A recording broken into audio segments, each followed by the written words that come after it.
जङ्गलै जङ्गल छ हेर्नुहोस् त यसरी जानुपर्छ घरतिर हैरान छौ यो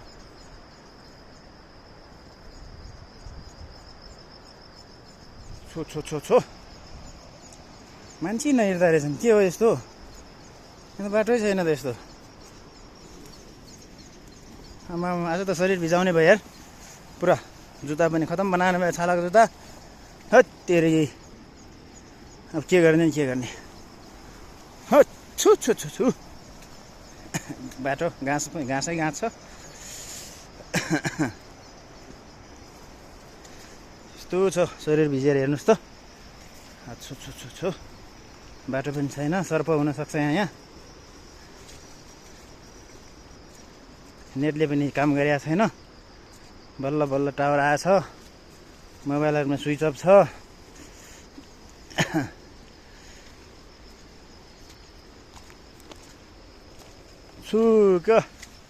कसरी जाने बोका भिजा छ यार हेर्नुहोस् त जुत्ताभरि